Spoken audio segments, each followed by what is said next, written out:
Alors, chers amis, bien, merci d'être venus encore une fois aussi nombreux ce soir pour une nouvelle conférence. On va reprendre une rubrique que l'on fait régulièrement, qui est l'histoire secrète des pays, hein.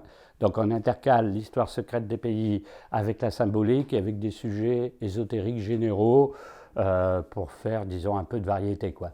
Alors, comme on a déjà fait la Russie, l'Allemagne, l'Italie, etc., d'un point de vue histoire secrète des pays, on fait maintenant la péninsule ibérique, hein. Alors, bon, vu les circonstances d'aujourd'hui, il n'y a pas la carte, il y aurait dû avoir la carte avec les pays, hein, mais bon, vu la situation, j'ai pas pu dessiner, mais bon, je suppose que vous connaissez tous l'Espagne et le Portugal d'un point de vue géographique. Quand même. Et où sont les principales villes dont on va parler? Parce qu'on va parler de Barcelone, de Burgos, de Séville, on va parler du Portugal, on va parler de Lisbonne, etc., etc., hein. Alors, sur les principaux points qu'on va raconter ce soir, on va parler des périodes très anciennes, parce que la conférence est censée aller de la préhistoire à nos jours. Donc, bien sûr, il y a la préhistoire, il y a les mégalithes. Ensuite, il y a l'occupation romaine. Et ensuite, barbare. Ensuite, arabe. Ensuite, les chevaliers du Nord qui reprennent la péninsule, etc., etc., etc. Il y a même eu les conquêtes napoléoniennes. Car notre fameux Napoléon a occupé l'Espagne et le Portugal pendant plusieurs années, ce qui n'est pas beaucoup dans les livres d'histoire, hein. Parce qu'on ne pense pas qu'il est allé par là, parce qu'on pense qu'il est allé en Pologne, en Italie, et la campagne de Russie.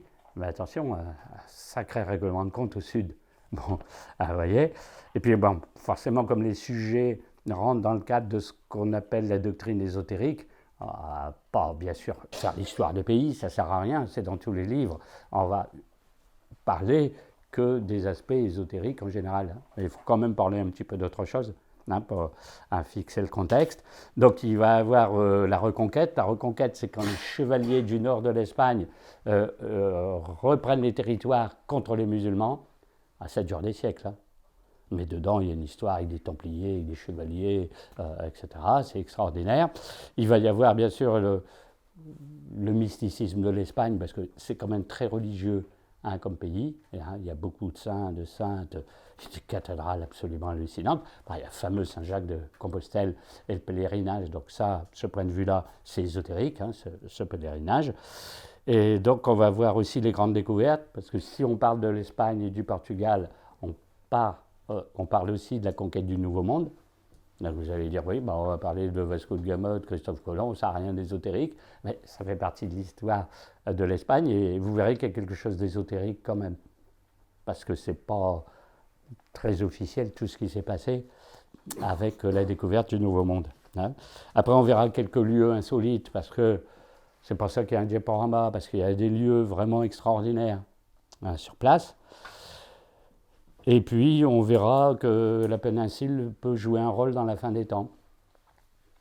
Bon, ça paraît très curieux, on va dire qu'est-ce que ça a à voir avec ce sujet? C'est qu'il y a Fatima. Fatima, c'est la révélation finale. Et puis, vous verrez des choses très curieuses